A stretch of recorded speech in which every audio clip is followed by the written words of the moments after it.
GIT की smart class में आप सभी का स्वागत है। एमएस वर्ड की इस क्लास में आज हम लोग पढ़ेंगे इंसर्ट मेनू के अंतर्गत ब्लैंक पेज, पेज ब्रेक और टेबल के बारे में। पिछली क्लास में मैंने आपको कवर पेज के बारे में बताया था। आज की क्लास में आपको ब्लैंक पेज और पेज ब्रेक और टेबल के बारे में समझना है। ये तीन ऑप्शन जो बहुत इंपॉर्टेंट है। सबसे पहले तो ब्लैंक पेज के बारे में बात किया जाए तो ब्लैंक पेज का मतलब होता क्या है? खाली पेज। अभी खाली पेजों की संख्या क्या को दिखा रहा है? एक दिखा रहा है। लेकिन एक से ज्यादा अगर आपको पेज बढ़ाना हो, इंक्रीज करना हो, वो भी कौन सा, ब्लैंक वाला, तो इसके लिए बस आपको ब्लैंक पेज पे क्लिक करते जाना है। देखिए जितने बार क्लिक करेंगे उतने बार पेजों की संख्या इंक्रीज होता जाए। पहले तो ब्लैंक पेजों की संख्या मात्र एक ही था ना। अब पेजों की संख्या टोटल बढ़ के कितना हो गया? 12 हो गया। तो इस तरीके से हम ब्लैंक पेजों की संख्या हम आसानी तरीके से बढ़ा सकते हैं, वो भी ब्लैंक पेज के माध्यम से। अगर इसको हटाना चाहते हैं तो हटाने के लिए बस आपको बैक स्पेस बटन प्रेस करना है। जितने बार बैक स्पेस आप दबाते जाएंगे पेजों की संख्या क्या होता जाएगा? कम होता जाएगा। 12 से डायरेक्टली आ गया कितने पे? एक पे आ गया। ठीक है। तो बढ़ाने के लिए ब्लैंक पेज, हम ब्लैंक पेज पे क्लिक करते जाएंगे तो पेजों की संख्या बढ़ती जाएगी। और घटाने के लिए बस केवल बैक स्पेस दबा लेंगे तो ये घटती चली जाएगी। Blank page. कोई दिक्कत? अब चलिए अगला जो ऑप्शन दिया है वो है आपका पेज ब्रेक। देखिए पेज ब्रेक का इस्तेमाल हम कहाँ करते हैं? तो जैसे नाम दिया हुआ है पेज ब्रेक, लेकिन ये पेज को ब्रेक नहीं करके ये मैटर को ब्रेक कर देता है। जैसे आपने 5 पैराग्राफ लिखा है और आप ये चाहते हैं कि केवल पहला पैराग्राफ ही पहले पेज पे रहे, बाकी सब सेकंड पेज पे ट्रांसफर हो जाए, तो इसके लिए आपको पेज ब्रेक का इस्तेमाल करना होता है। जैसे यहाँ पे हम 5 पैराग्राफ इंसर्ट करा लेते हैं इक्वल एंड से। ठीक है। और इसको मैंने सिलेक्शन करके इसकी साइज को मैंने इंक्रीज कर लिया। अब देखिए यहाँ पे टोटल पैराग्राफ 5 ही है ना, लेकिन हम ये चाहते हैं कि पहले पैराग्राफ को मैंने सिलेक्शन किया और होम टैब से आकर के इसको हम कलर कर देते हैं, इसको हम बोल्ड कर देते हैं। अब देखिए अब हम ये चाहते हैं कि पहले पैराग्राफ, पहले पेज पे केवल ये रेड लाइन वाला ही पैराग्राफ दिखे और बाकी सब सेकंड पेज पे ट्रांसफर हो जाए। तो यहाँ पे चले आइएगा कर्सर को लेकर के, और कंट्रोल प्लस इंटर इसकी शॉर्टकट की होती है। कंट्रोल प्लस इंटर, जैसे ही कंट्रोल इंटर दबाएंगे तो बाकी डेटा आपका सेकंड पेज पे ट्रांसफर हो जाएगा। या तो आप कंट्रोल प्लस इंटर बटन दबाइए या तो आप इंसर्ट टैब के अंतर्गत पेज ब्रेक का इस्तेमाल करिए। देखिए हुआ है चेंज। फर्स्ट पेज पे केवल रेड वाला डेटा, सेकंड पेज पे आप चलेंगे तो पूरा का पूरा डेटा आपका सेकंड पेज पे ट्रांसफर हो गया। देखिए कोई दिक्कत? अब ऐसे ही हम चाहते हैं कि इसको मैंने सिलेक्शन किया और सिलेक्शन करने के बाद इसमें भी हम कोई चेंजिंग कर देते हैं, जैसे मैंने अंडरलाइन कर दिया। अब हम ये चाहते हैं कि जो अंडरलाइन लिखा हुआ है यही केवल सेकंड पेज पे रहे, बाकी सारा डेटा थर्ड पेज पे चला जाए। तो यहाँ पे आप चले आइए, जहां से ब्रेक आप करना चाहते हैं जहां से क्लिक करेंगे वहीं से तोड़ देगा वो। तो लास्ट पे आ जाइए और यहाँ से आने के बाद इंसर्ट टैब पे पेज ब्रेक। देखिए सेकंड पेज पे केवल अंडरलाइन वाला आया है, और क्या थर्ड पेज पे कोई अंडरलाइन वाला दिख रहा है? कोई दिक्कत? तो ये हमारा पेज ब्रेक का वर्क होता है। ब्रेक पेज को नहीं करता है, ब्रेक मैटर को कर देता है, लेकिन नाम दिया है पेज ब्रेक, चूंकि ये पेज पे ही तो ब्रेकिंग चल रही है। यहां तक कोई दिक्कत किसी को? नया पेज देना पड़ेगा कि अपने आप वो पेज। अपने आप इंसर्ट कर लेगा। हाँ अपने आप इंसर्ट कर लेगा। जैसे एक बार और मैं बता रहा हूँ, देखिए जैसे अभी पेजों की संख्या मात्र कितना दिखा रहा है? ठीक। एक दिखा रहा है। तो जैसे ही आप यहाँ पे आएंगे और यहाँ पे इंसर्ट टैब में आने के बाद पेज ब्रेक का इस्तेमाल करेंगे, ये डायरेक्टली ऑटोमेटिक आपका 2 पेज हो जाए। क्यों? क्योंकि जब डेटा ट्रांसफर होगा तो उसको जगह चाहिए ना, तो जगह पाने के लिए एक पेज इंसर्ट होगा, ऑटोमेटिक ये पेज इंसर्ट होकर के उसमें डेटा चला जाएगा। तो ये आपका पेज ब्रेक का वर्क होता है। किसी को कोई प्रॉब्लम? अब चलिए अगला ऑप्शन दिया है टेबल। और याद करिए मैंने आपको टेबल वर्डपैड में भी मैंने पढ़ाया था। लेकिन उसमें जो है हम टेबल जो बनाते थे वो प्लस और माइनस से टेबल हम बनाते थे। ठीक है ना? इसमें भी प्लस माइनस से टेबल हम बनाएंगे, लेकिन वर्डपैड में क्या ऐसा सिंबल दिया था क्या कि टेबल में और भी ज्यादा रो और कॉलम को इंक्रीज करना हो तो हम कर सकते हैं, टेबल को छोटा करना हो तो कर सकते हैं? ऐसा दिया था ऑप्शन? टेबल को मूव कराना हो तो करा सकते हैं, ऐसा ऑप्शन नहीं दिया था? लेकिन वही एमएस वर्ड में अगर हम टेबल पढ़ेंगे तो बहुत ही सारा ऑप्शन इसमें दिया हुआ है एमएस वर्ड में। पहले तो जैसे किसी भी टेबल को हम इंसर्ट करते हैं तो उसमें आपको ये समझना होता है कि रो और कॉलम क्या होता है। रो और कॉलम क्या होता है? अभी तो कोई टेबल तो दिख नहीं रहा, लेकिन हम चाहते हैं टेबल इंसर्ट करना। तो इसके लिए अच्छा टेबल की जरूरत क्यों आती है? तो जैसे अगर आपको कुछ डेटाबेस बनाना हो स्टूडेंट आपका डेटाबेस बनाना हो, या इम्प्लाई का कोई डेटाबेस आपको बनाना हो, या बहुत सारे स्टूडेंटों का नाम आपको टेबल में टाइप करना हो, ठीक है, या नोट्स वगैरह बनाना हो, इसके लिए टेबल की बहुत ज्यादा रिक्वायरमेंट होती है। इसके लिए टेबल की बहुत ज्यादा रिक्वायरमेंट होती है, जो टेबल बनाने के लिए हम आसानी तरीके से एमएस वर्ड पे बना सकते हैं, लेकिन कैसे बनाएंगे, तो वो हमारा टेबल ऑप्शन उसमें काम करता है।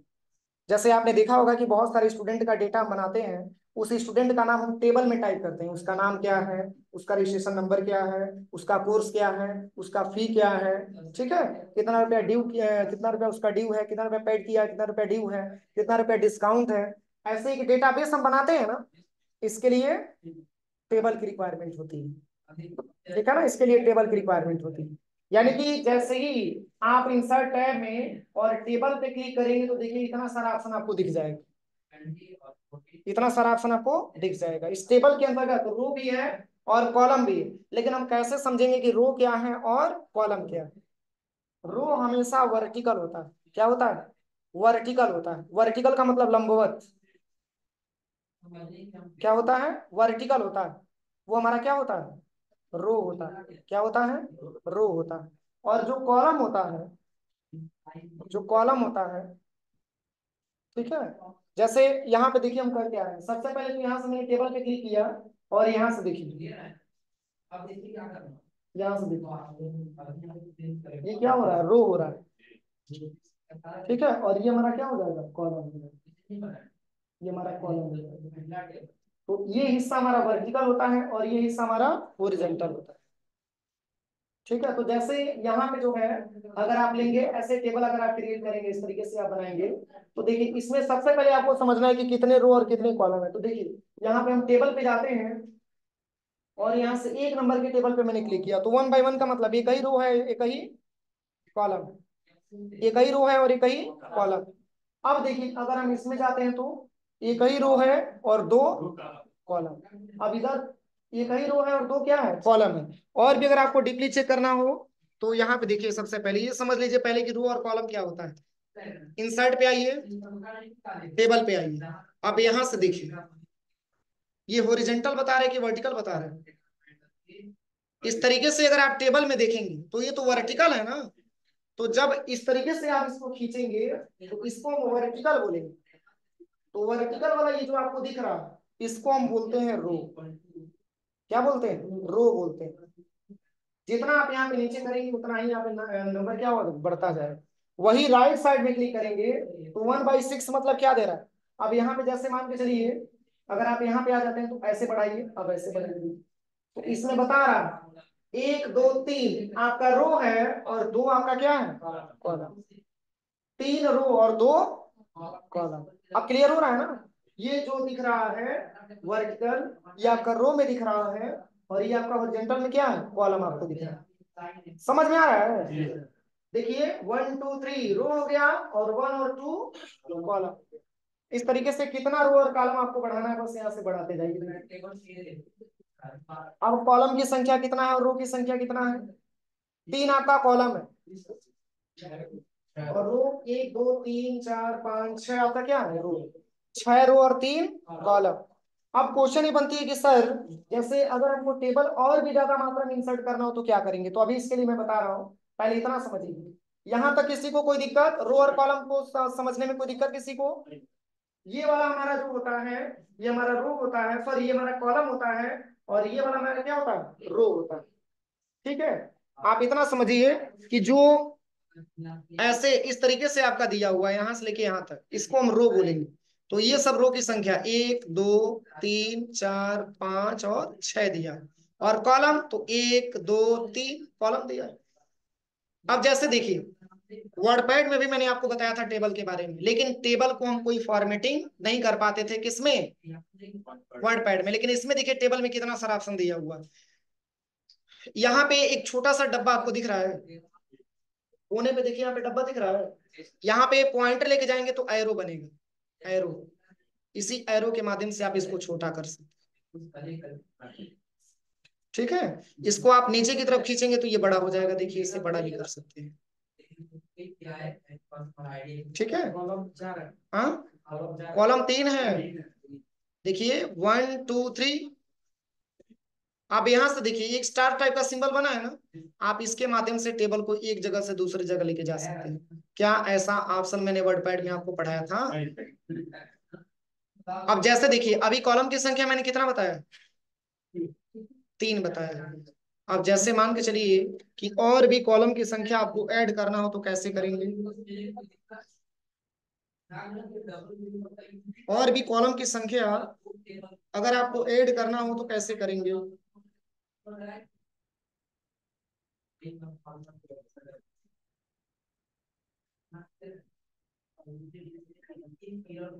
तो देखिए इसके लिए करना क्या है, सबसे पहले और भी अगर आपको कॉलम की संख्या ऐड करना है या रो की संख्या ऐड करना है तो हम कैसे ऐड करेंगे? थोड़ा सा टेबल को और हम छोटा कर देते हैं। देखिए देखिए यहाँ पे जब आप कर्सर को लेके आएंगे तो यहीं पे एक प्लस का ऑप्शन आपको दिखाई देगा, दिख रहा है? इसी पे क्लिक करेंगे तो क्या इंक्रीज हो रहा है? रो की कॉलम, कॉलम इंक्रीज हो रहा है ना। पहले कै को कॉलम था? 3, अब कितना हो गया? 5 हो गया। तो कॉलम की संख्या इंक्रीज हुआ। और वही अगर आप इस साइड आते हैं और यहाँ पे प्लस पे क्लिक करते हैं तो क्या बढ़ेगा? रो बढ़ेगा। अब काउंट करके बताइए रो की संख्या कितना है और कॉलम की संख्या कितना है? अरे वैसे दिख रहा है 1 2 3 4 5 कॉलम हो गया। 1 2 3 4 5 6 7 8, ये आपका रो। रो को समझ में आ गया, कॉलम को समझ में आ गया। अब आपको समझना है सेल। क्या समझना है? सेल। तो पार्टिकुलर किसी एक हिस्से को हम सेल बोल सकते हैं, जिसमें कर्सर होता है वो हमारा सेल ही कहलाता है। क्या होता है? सेल ही कहलाता है। जैसे ये वाला हमारा सेल हो जाएगा, एक प्रकार का इसको हम सेल नाम दे सकते हैं। क्या बोल सकते हैं? सेल बोल सकते हैं। कभी भी ऐसा ट्रिपल सी का क्वेश्चन भी आता है कि एक सेल को बनने में कुल कितने रो की आवश्यकता होती है और कुल कितने कॉलम की आवश्यकता होती है? एक सेल को बनने में टोटल रो की संख्या 1 और कॉलम की संख्या भी 1 होता है। समझ में आ रहा है ना? एक रो बनेगा और एक कॉलम बनेगा तभी एक सेल का निर्माण हो सकता है। ये ट्रिपल सी का मोस्ट इंपॉर्टेंट क्वेश्चन भी है। तो इस टेबल में किसी को कोई प्रॉब्लम? अब जैसे मान के चलिए कि इतना टेबल यहाँ पे दिया हुआ है, इतना टेबल अब दिया हुआ है, तो इसके अलावा भी अगर आपको टेबल इंसर्ट करना हो तो कैसे करेंगे? तो देखिए जैसे हम इन सबको हटा देते हैं, पहले इन सबको हटा देते हैं, पुनः आप टेबल पे आइए और इतना आप इंसर्ट कराइए। अब काउंट करके जरा बताइए तो कितना रो और कितना कॉलम दिख रहा है? कितना कॉलम है? 1 2 3 4 5 6 7 8 9 10 कॉलम हो गया। रो 1 2 3 4 5 6 7 8। अब कोई आपसे ये कह दिया जाए कि 20 रो इंसर्ट करिए और 15 कॉलम इंसर्ट करिए एक बार में, तो टेबल तो आपका उतना ही दिया है, तो इंसर्ट करने में दिक्कत आएगी ना। तो इसके लिए देखिए बहुत इजी तरीका मैं आपको बता रहा हूँ। सबसे पहले चूंकि प्लस से भी क्लिक करेंगे तो टाइम लगेगा, लगेगा ना। आप देखिए सबसे पहले इंसर्ट टैब में आ जाइएगा और यहाँ पे टेबल पे आ जाइएगा और यहीं पे एक ऑप्शन आपको मिलेगा इंसर्ट टेबल। ये तो आपको पता नहीं कि रो कितना लेना है और कॉलम कितना लेना है, तो इंसर्ट टेबल पे आप आ जाइएगा। संध्या मोबाइल बंद करो, बाद में चला लेना। इंसर्ट टेबल पे आ जाइएगा, ठीक है। और यहाँ आपसे क्वेश्चन पूछेगा, देखिए कि कॉलम कितना इंसर्ट करना चाहते हैं? 20। तो यहाँ पे नंबर आप कॉलम में 20 ले लीजिए और नंबर आप रो कितना इंसर्ट करना चाहते हैं? 15। तो यहाँ पे 2 को हटा के 15 भर दीजिए और बस ओके कर दीजिए, हो जाएगा। तो इस तरीके से हम टेबल बहुत ज्यादा मात्रा में इंसर्ट कर सकते हैं, ठीक है ना। इंसर्ट, लेकिन इंसर्ट वाला ऑप्शन तब काम करेगा जब आपको ये पता हो कि रो क्या होता है और कॉलम क्या होता है। पता चलेगा कि रो इंसर्ट करना है तो आपने कॉलम में ही ज्यादा संख्या भर दिया, रो को कम कर दिया, तो भी तो कंफ्यूजन हो जाएगा। इसलिए पहले टेबल को आपको इतना करना के लिए सबसे पहले आपको ये समझना पड़ेगा कि रो क्या है और कॉलम क्या है। कोई दिक्कत? अब चलिए एक नॉर्मल टेबल के बेस पे हम बताते हैं कि टेबल का और भी क्या क्या प्रयोग होता है। तो जैसे यहाँ पे हम आ जाते हैं, सबसे पहले इंसर्ट पे टेबल पे आ जाते हैं। 1 2 सीरियल नंबर हो गया, आपका स्टूडेंट नेम हो गया, कोर्स हो गया, फी हो गया, ड्यू हो गया, पेड हो गया, सॉरी पेड हो गया, फिर ड्यू हो गया। बस इतना ही डेटा हम बना लेते, इतना ही टेबल। देखिए यहाँ पे मैंने लिख दिया स्टूडेंट का रजिस्ट्रेशन नंबर, रजिस्ट्रेशन नंबर, फिर यहाँ पे हो जाएगा स्टूडेंट नेम, फिर यहाँ पे लिख लेंगे हम कोर्स, स्टूडेंट का कोर्स क्या है, कोर्स यहाँ पे हम टाइप करेंगे। फिर यहाँ पे टैब दबा देंगे, फिर यहाँ पे लिख लेंगे फी, फिर यहाँ पे टैब दबा के लिखेंगे पैड। रुकिए पहले इसको हम थोड़ा सा छोटा कर लेते हैं, टेक्स्ट की साइज, टेक्स्ट की साइज को हम थोड़ा सा छोटा कर लेते हैं। फी हो गया। इसके बाद से यहाँ पे लिखेंगे पेड, फिर यहाँ पे लिखेंगे ड्यू।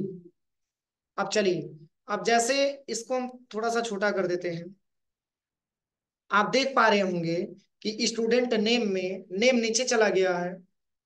अब हम इसको एक ही लाइन में करना चाहते हैं, तो सबसे पहले तो यहाँ से इसको डिस्टेंस को आप कम कर लीजिएगा यहाँ से, क्योंकि जब तक उस सेल में स्पेस नहीं मिलेगा तब तक वो एडजस्टमेंट नहीं हो पाएगा। ऐसे एडजस्टमेंट आपको करना है। कोर्स को भी छोटा कर लीजिएगा, क्योंकि नाम बड़ा होता है, इसलिए नाम की कॉलम को हम क्या करेंगे, बड़ा रखेंगे। अब यहाँ पे इसको सिलेक्शन करिएगा। अब आपको थोड़ा सा साइज और भी बढ़ाना होगा तो आप यहाँ से इंक्रीज कर सकते हैं, कोई दिक्कत नहीं है। फिर यहाँ पे आगे डिस्टर्ब करने के लिए, तो फिर यहाँ से देखिए, यहाँ से भी स्पेस कम कर लीजिएगा, हो जाएगा। अब देखिए सिलेक्शन करिएगा, और भी फॉर्मेटिंग, जैसे कि आपको ये फॉन्ट आपको अच्छा नहीं लग रहा है, फॉन्ट चेंज करना है तो सिलेक्शन करिए, और यहाँ से आकर के आप इसकी फॉन्ट को भी बदल सकते हैं, बोल्ड करना है तो बोल्ड भी कर सकते हैं। अब चलिए देखिए, जैसे ही मैंने टेबल इंसर्ट किया तो एक डिजाइन मिल गया, और दूसरा डिजाइन यहाँ पर भी तो दिया है, लेकिन इसका डिजाइन का काम अलग है और इसका डिजाइन का काम अलग है। टैब तो दोनों सेम है, लेकिन दोनों का वर्क क्या है, अलग अलग है। जैसे ये डिजाइन जो काम करेगा वो टेबल में ही काम करेगा, और ये डिजाइन सबके लिए है, पेज कलर करने के लिए, वाटरमार्क वगैरह लगाने के लिए। तो इस डिजाइन पे अगर आप आते हैं, लेकिन ये कब ऑप्शन आपको मिलेगा, तो जब टेबल के अंदर रहेंगे तब। अगर आप टेबल से बाहर कहीं क्लिक करेंगे तो ये ऑप्शन गायब हो गया। दिख रहा है, कहाँ दिख रहा है, टेबल के अंदर क्लिक करेंगे तभी ये दोनों ऑप्शन आपको दिखेगा, अदरवाइज ये ऑप्शन पूरा क्या हो जाएगा, गायब हो जाएगा। अब चलिए यहां से हम बताते हैं इसके बारे में पूरा पूरा ऑप्शन। अब जैसे यहाँ पे हम डिजाइन टैब में चलेंगे, पर टेबल के अंदर रहिएगा तभी डिजाइन टैब आपको मिलेगा भी। अब यहाँ पे चूंकि बहुत सारा टेबल का स्टाइल दिया है, अभी तो टेबल मैंने नॉर्मल बनाया है, अभी इस टेबल में कोई फॉर्मेटिंग नहीं की है। फॉर्मेटिंग करने के लिए कहाँ पे आना है, डिजाइन टैब पे। अब यहाँ से जैसे ये और भी बेहतरीन आप बनाना चाहते हैं टेबल को, तो यहाँ पे एक टेबल स्टाइल का ऑप्शन आपको दिखाई देगा, बस इसी पॉइंट पे आप क्लिक करिए, इतना सारा फॉर्मेट आपको मिल जाएगा। अब जो इसमें से फॉर्मेट आपको अच्छा लगता है वही फॉर्मेट आप चुन लीजिए। देखिए जैसे कि ये फॉर्मेट मैंने ले लिया, तो चूंकि ये कलर आपको अच्छा नहीं लग रहा है, इस कलर को आप बदलना चाहते हैं, तो इसके लिए एक सेटिंग ऑप्शन भी दिया है। याद करिए मैंने सेटिंग के बारे में बताया भी था, कहाँ पे, होम टैब में। और टेक्स्ट की बैकग्राउंड में हम कलर भरने के लिए हम इसका इस्तेमाल करके मैंने बताया था, याद है। यहाँ से मैंने ब्लैक ले लिया, और होम टैब से जाकर के यहाँ से मैंने बोल्ड कर दिया, और इस तरीके से आपका टेबल दिखे। फॉर्मेटिंग हुआ, पहले फॉर्मेटिंग हुआ था, नहीं हुआ था, बस नॉर्मल मैंने टेबल बनाया था।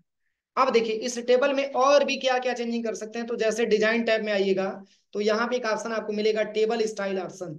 इस पूरे डेटा को सिलेक्शन करने के बाद इस टेबल स्टाइल ऑप्शन से आप चाहेंगे तो और भी टेबल की कोई फॉर्मेटिंग कर सकते हैं। अभी तो कोई फॉर्मेटिंग नहीं है, बिल्कुल टेबल आपका नॉर्मल अवस्था में है, बस केवल फर्स्ट रो को मैंने सिलेक्शन करके इसकी मैंने कलर किया है। अब देखिए, आप पूरे टेबल को सिलेक्शन करिएगा, पुनः डिजाइन टैब में आइए, हेडर रो दिखाना चाहते हैं तो क्लिक करिए, टोटल रो दिखाना चाहते हैं तो क्लिक करिए, banded row, first column, last column, banded column. अब फॉर्मेटिंग हुआ, ठीक है, मतलब किस साइड का फॉर्मेटिंग लगाना है, किस साइड का फॉर्मेटिंग हटाना है, यहां से आप इसका इस्तेमाल कर सकते हैं। यहां तक कोई दिक्कत किसी को, बोलिए, आवाज नहीं आ रहा है, समझ में आ रहा है कि नहीं आ रहा है, समझ में नहीं आएगा तभी आवाज नहीं आएगा, समझ में आएगा तो आप बता सकते हैं कि हाँ सर समझ में आया, समझ में आया है। चलिए यहाँ पे दिया हुआ है सेटिंग के बारे में मैंने अभी आपको बताया। अब जैसे कुछ हम डेटा बना लेते हैं, जैसे कि रजिस्ट्रेशन नंबर स्टूडेंट का मैंने टाइप कर लिया, और यहाँ पे मैंने नाम टाइप कर लिया जैसे रंजीत, फिर यहाँ पे मैंने लिख दिया 45 23, और यहाँ पे मैंने लिख लिया रोहित। फिर यहाँ पे जो है मैंने अलग रजिस्ट्रेशन नंबर लिख लिया, फिर यहाँ पे मैंने टाइप कर लिया रियाज, फिर यहाँ पे मैंने टाइप कर लिया किरण, और इनका रजिस्ट्रेशन नंबर भी मैंने यहाँ पे टाइप कर लिया 1344। अब देखिए इनका कोर्स क्या है, तो कोर्स में मैंने भर दिया डीसीए, इनका कोर्स भर दिया मैंने एडीसीए, इनका कोर्स मैंने भर दिया DFA, इनका कोर्स मैंने भर दिया CCC। इसका फी भरना है, तो फी जैसे DCA का फी है 13,500 रुपया, फिर ADCA का फी है 15,000 रुपया, फिर DFA का फी है 9,000, CCC का फी है 5,000 रुपया। अब स्टूडेंट ने कितना पैड किया, तो मान के चलिए इन्होंने मात्र 1,000 पैड किया है। ठीक है, इसको अभी हम एडजस्टमेंट करेंगे। इसको भी मान के चलिए इन्होंने मात्र 500 रुपया पेड किया है, इन्होंने मात्र 1,500 जमा किया है, और इन्होंने मात्र 1,000 ही जमा किया है। अब इसको हम एडजस्टमेंट कैसे करेंगे, तो देखिए पहला तो ये है कि पहले तो आप टेक्स्ट की साइज को थोड़ा सा छोटा करिए, क्योंकि टेक्स्ट की साइज बहुत बड़ा हो चुका है। एडजस्टमेंट हो गया। अब चलिए, स्टूडेंट का फी है 13,500, स्टूडेंट ने जमा कर दिया 1,000, कितना बचा? 12,500। यहाँ पे देखिए 15,000 फीस है, 500 माइनस हो गया, कितना बचेगा? 14,500। यहाँ पे 9,000 के फीस में 1,500 माइनस हो गया, कितना बचेगा? हाँ, 7,500 ना। इसके बाद से 5,000 में से 1,000 घटेगा, 4,000। बस इतना बनाने के बाद अब पुनः इसको सिलेक्शन करिए, इसकी साइज को थोड़ा सा छोटा करिएगा, क्योंकि वर्ड आपका नीचे नहीं जाना चाहिए। अब देखिए, तो छोटा कैसे कर रहे हैं? Control shift plus greater than से बड़ा होगा, control shift plus less than से छोटा है, जो मैंने ऑलरेडी पढ़ाया है आपको। ठीक है, और भी छोटा करना चाहते हैं तो सिलेक्शन करिए और control shift plus less than. यहां तक कोई दिक्कत किसी को? अब चलिए पुनः हम चलते हैं डिजाइन टैब पे। देखिए, तो यहाँ पे इस फॉर्मेटिंग को हम हटा देते हैं समझाने के लिए केवल। ठीक है, अब जैसे ये टेबल में ये बॉर्डर आपको अच्छा नहीं लग रहा है, आप ये चाहते हैं कि बॉर्डर को जो है, ये जो बॉर्डर यहाँ पे दिया हुआ है, इस बॉर्डर को थोड़ा सा मोटा लेयर लगा दें, तो इसके लिए बॉर्डर की स्टाइल को भी आप चेंज कर सकते हैं। इसके लिए बॉर्डर पे आइए, और बॉर्डर स्टाइल में इतना सारा स्टाइल दिया हुआ है, जैसे कि हम ये डबल अंडरलाइन वाला ले लिए, डबल मैंने लाइनिंग वाला। एक पेंसिल दिख रहा है, इसी के माध्यम से आप इसको ड्रैग एंड ड्रॉप करके ऐसे बना सकते हैं बॉर्डर। कलर भी चेंज करना है तो यहाँ पे पेन कलर पे आ जाइए, और यहाँ से आप रेड कलर ले लीजिए, यहाँ से आप अलग अलग कलर ले सकते हैं इसका। देखिए, जो कलर में भी आपको बॉर्डर देना है, यहाँ से आप बॉर्डर इंसर्ट कर सकते हैं। देखिए, इस तरीके से बॉर्डर आप लगा सकते हैं। देखिए, इस तरीके से आप बॉर्डर इंसर्ट कर सकते हैं। तो ये टेबल की क्या है, बॉर्डर है। अगर मोटा लेयर करना चाहते हैं इससे भी, तो यहाँ पे देखिए लेयर की दिया हुआ है, मोटा भी कर सकते हैं, यहाँ से ट्रिपल लेयर यहाँ पे दिया है, यहाँ से इस तरीके से आप टेबल बना सकते हैं। यह है क्या, बॉर्डर। क्या है, टेबल की बॉर्डर है।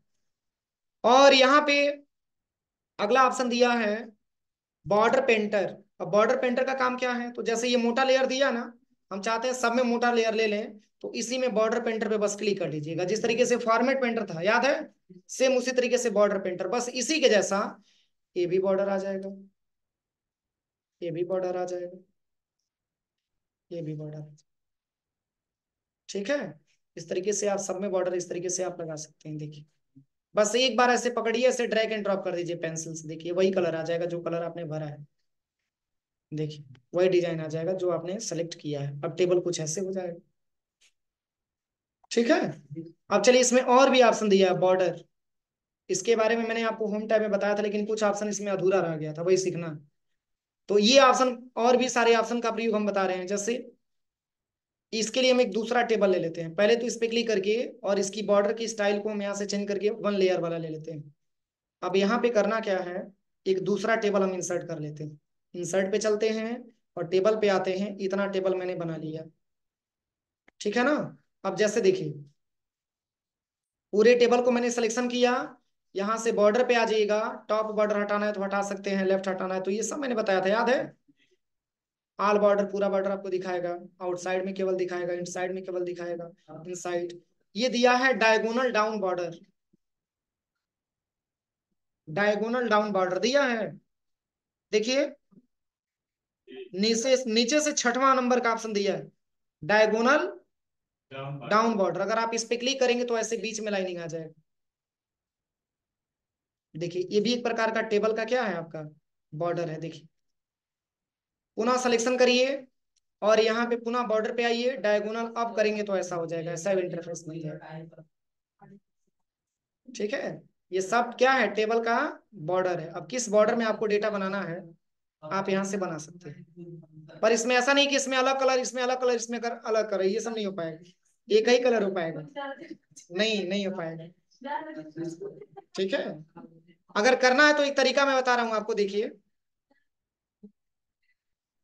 अगर इसी ही बनाना है आपको, इंसर्ट पे जाइए और टेबल पे जाइए, ऐसे 3 टेबल आप ले लीजिए और इसको थोड़ा सा बड़ा कर दीजिए।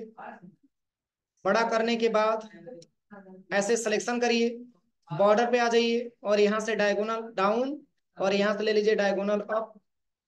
अगर आप बनाना चाहते हैं, कलर भरना चाहते हैं, तो इसका एक ही तरीका है, इंसर्ट पे जाइए, शेप पे जाइए और इस टाइप का शेप ऐसे ड्रैग एंड ड्रॉप कर लीजिए, बस, दूसरा कोई तरीका नहीं है।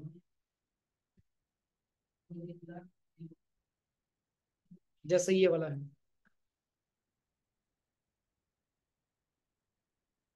ठीक है, ऐसे बढ़ा लीजिए अपने हिसाब से, घटा बढ़ा लीजिए।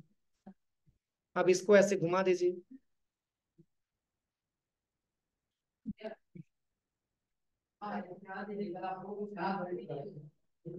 बैठ जाएगा। 1 मिनट थोड़ा सा वेट कर लीजिए, अभी मैं बैठा रही हूँ।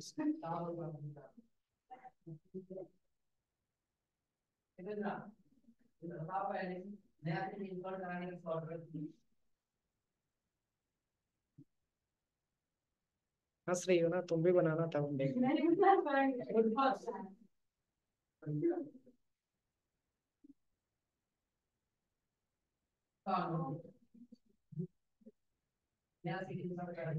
देखिए, दूसरा कोई तरीका नहीं है, ऐसे ही आप बना करके कलर कर सकते हैं। ठीक है, अब इसी का डुप्लीकेट बन जाएगा ना, Ctrl+D,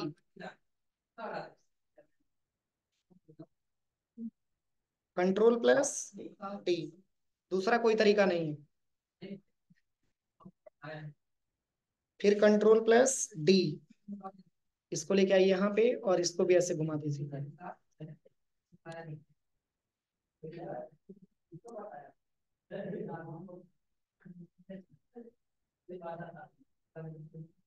और आप अपने हिसाब से करिएगा, ठीक है, मैंने बता दिया आपको तरीका, अपने हिसाब से आप एडजस्टमेंट करिए।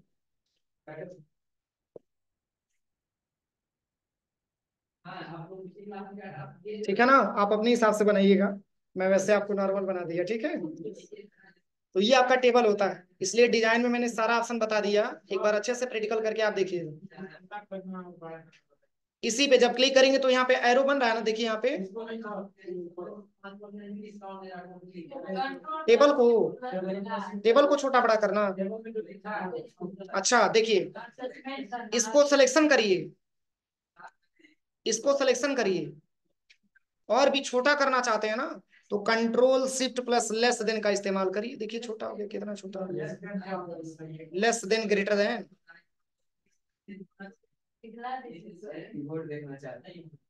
आपके सामने कीबोर्ड,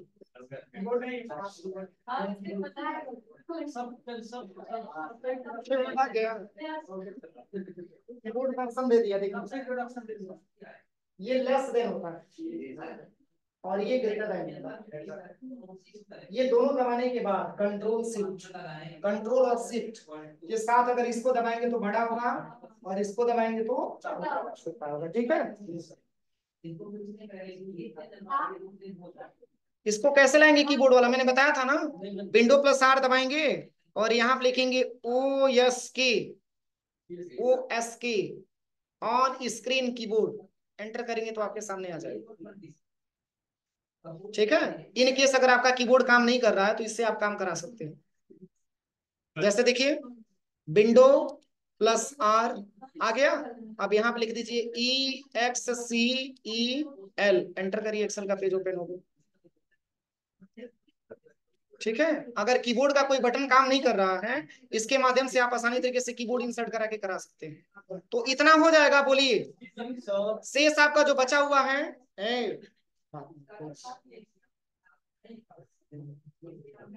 तो मैंने अभी आपको केवल डिजाइन टाइप के बारे में बताया, शेष आपका बचा हुआ है क्या, लेआउट। तो इसमें टाइम लगेगा, इसलिए केवल आप लैब में जाके पहले डिजाइन वाला कर लीजिएगा प्रैक्टिकल, कोई दिक्कत, ये केवल डिजाइन करिएगा, ठीक है। लेआउट के बारे में हम कल आपको बताएंगे, क्योंकि बहुत सारे इसमें डीपली ऑप्शन दिया हुआ है, ये जब तक आपको समझ में नहीं आएगा तब तक आपको टेबल और भी अच्छे तरीके से नहीं बना पाएंगे। जैसे ऐसे भी क्वेश्चन बनता है कि सर आपने जो यहाँ पे डेटा बनाया है, आपने जो डेटा बनाया है, इसी टेबल में अगर हमको हेडिंग देना हो तो कैसे देंगे?